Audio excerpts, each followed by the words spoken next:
നമസ്കാരം. പ്രധാന വാർത്തകൾ. നഗരസഭയുടെ ട്രാഫിക് വാർഡൻ പദ്ധതി പട്ടം പോലീസ് അട്ടിമറിക്കുന്നു. പുതിയ ഉദ്യോഗാർത്ഥികളുടെ ബയോഡേറ്റകൾ വാങ്ങിവെച്ച് നിയമനം തടയുന്നതായും നിലവിലുള്ള ജീവനക്കാർക്ക് കൃത്യമായി ഡ്യൂട്ടി നൽകാതെ പോലീസ് പീഡിപ്പിക്കുന്നതായും പരാതി.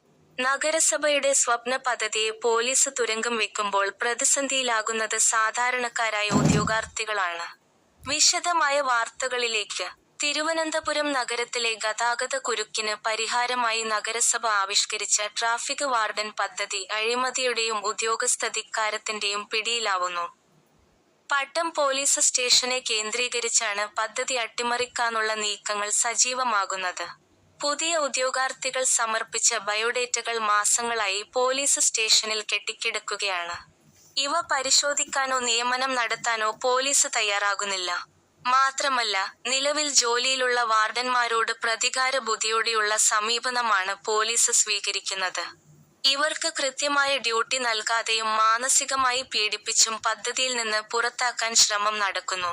PSC മാനദണ്ഡങ്ങളില്ലാതെ സാധാരണക്കാർക്ക് തൊഴിൽ നൽകാൻ ലക്ഷ്യമിട്ട ഈ പദ്ധതി പട്ടം പോലീസിന്റെ ഇടപെടലോടെ പാതിവഴിയിൽ നിലയ്ക്കുന്ന അവസ്ഥയിലാണ്.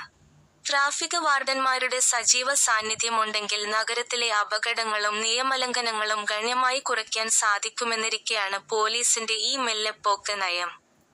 നിലവിൽ പട്ടം പോലീസിന് മാത്രമായി നൽകിയിരിക്കുന്ന ഈ പദ്ധതിയുടെ ചുമതല അഴിമതിക്കും അട്ടിമറിക്കും കാരണമാകുന്നുവെന്ന് പൊതുജനങ്ങൾ ആരോപിക്കുന്നു. അതിനാൽ പദ്ധതിയുടെ നിയന്ത്രണം നഗരത്തിലെ മറ്റു പോലീസ് സ്റ്റേഷനുകൾക്ക് കൂടി വിഭജിച്ചു നൽകണമെന്ന ആവശ്യം ശക്തമാണ്.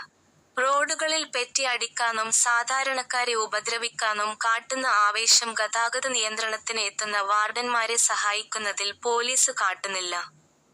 നഗരസഭ കോടികൾ ചിലവിട്ട് നടപ്പിലാക്കുന്ന പദ്ധതി എന്തിനുവേണ്ടിയാണെന്ന ചോദ്യം പൊതുജനങ്ങൾക്കിടയിൽ ശക്തമാവുകയാണ്. പോലീസിലെ ഒരു വിഭാഗം നടത്തുന്ന ഈ അട്ടിമറി നീക്കത്തിനെതിരെ നഗരസഭ അടിയന്തരമായി ഇടപെടണമെന്നാണ് നാട്ടുകാരുടെ ആവശ്യം.